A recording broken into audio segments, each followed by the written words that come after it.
Exit pole তাতে দেখা যাচ্ছে 20 থেকে 30-এর মধ্যে বিজেপি থাকছে, যেটা গতবারের তুলনায় অনেক ভালো ফল মনে করছে সংবাদ মাধ্যম বা রাজনৈতিক মহল। কি বলবেন, কি মনে হচ্ছে?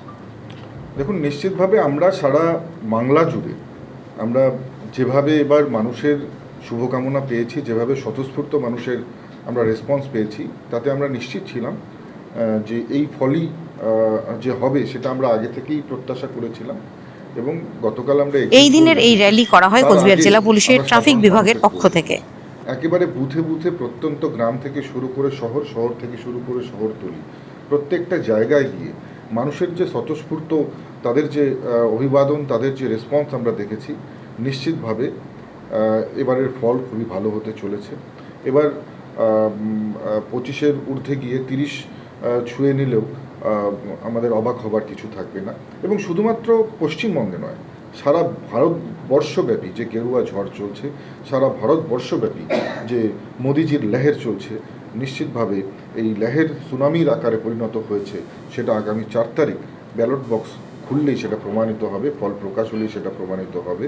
এবং মাননীয় মোদিজি যে আহ্বান করেছিলেন ভারতবর্ষের সাধারণ মানুষের উদ্দেশ্যে, যে আপকি বার 400 পার, এবং শক্ত, মজবুত, শক্তিশালী, উন্নয়নশীল দেশ তৈরি করবার জন্য যে আহ্বান তিনি করেছিলেন ভারতীয় জনতা পার্টিকে ভোট দেওয়ার জন্য, সমর্থন করবার জন্য, তার আহ্বানে, মাননীয় প্রধানমন্ত্রীর আহ্বানে সাড়া দিয়ে সারা দেশের মানুষ কিন্তু দুহাত ভরে ভারতীয় জনতা পার্টিকে আশীর্বাদ করেছে।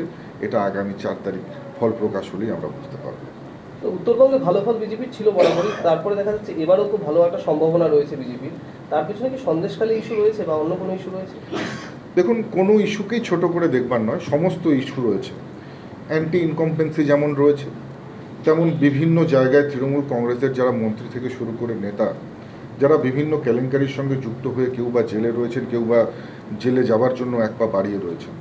আবার তৃণমূল কংগ্রেসের নেতাদের উদ্ধত আচরণ থেকে শুরু করে, তাদের কটু কথা থেকে শুরু করে, মহিলাদের অসম্মান থেকে শুরু করে, সন্দেশখালীর মতন ঘটনা থেকে শুরু করে, একেবারে এক কথায় দুর্নীতি এবং কেলেঙ্কারিতে জর্জরিত একটি সরকারের বিরুদ্ধে মানুষ কিন্তু যেমন একজোট হয়েছে, তেমনি পাশাপাশি যারা শিক্ষিত যুবক, যারা শিক্ষিত, যাদের চাকরির যোগ্যতা যাদের রয়েছে, অথচ এখনও পর্যন্ত যারা বেকার, স্বাবলম্বী হতে পারেনি, তাদেরও কিন্তু একটা ক্ষোভ যেমন রয়েছে, ঠিক পাশাপাশি আমরা এটা বলবো যে যারা পরিযায়ী শ্রমিক, আমাদের এই রাজ্য ছেড়ে বিভিন্ন ভিন রাজ্যে যাদেরকে যেতে হয়, রাজস্থান, গুজরাটে গিয়ে যাদের কাজ করতে হয়, তারা সেখানে গিয়ে বিজেপির যে উন্নয়ন দেখে আসে, যে ইনফ্রাস্ট্রাকচার ডেভেলপমেন্ট থেকে শুরু করে কানেক্টিভিটি ডেভেলপমেন্ট তারা দেখে, নিশ্চিতভাবে তারা সেই ডেভেলপমেন্টটা কিন্তু পশ্চিমবঙ্গের ক্ষেত্রেও চান।